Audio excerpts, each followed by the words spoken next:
A gente vai procurar o sapo. Vai procurar o sapo. Eu vou aqui. Tô bem onde você tá passando. Aqui.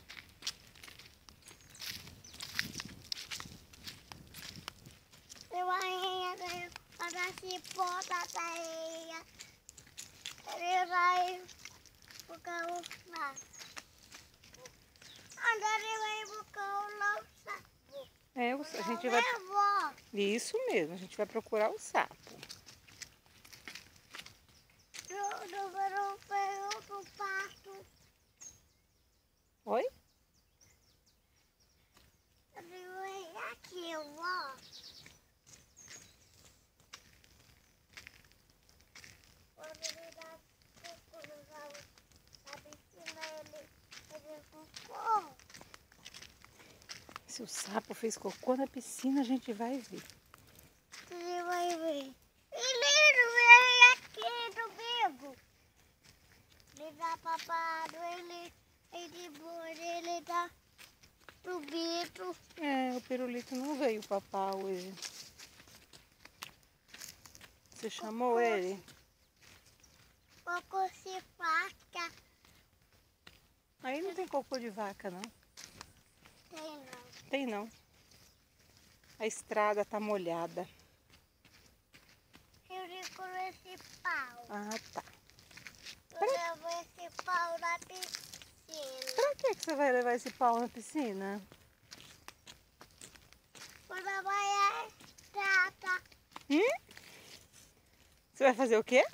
Quando a mãe trata.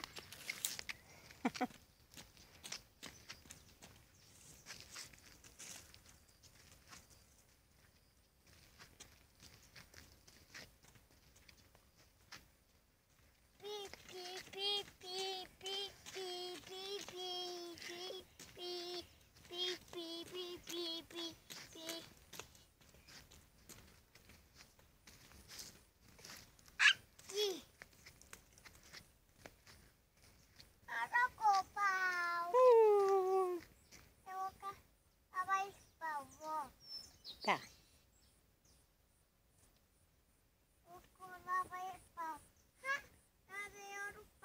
Ah, que bom.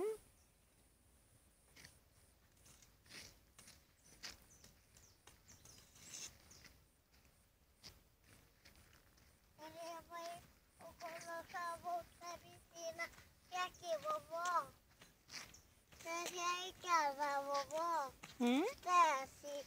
Eu vou por aqui. Você tá cansado? Não. Tá não? Eu vou poder. Vou poder. Você já acordou, né? Eu vou à piscina. Você dormiu muito hoje? Você comeu o que na casa da vovó? Ai, que delícia, né? E o que mais que você comeu? No meu carro.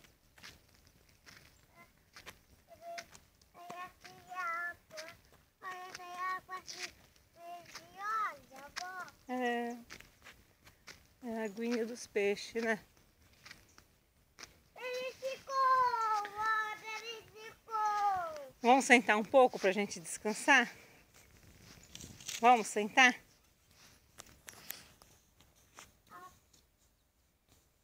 Vamos sentar aqui na sombra? A vovó vai dar água.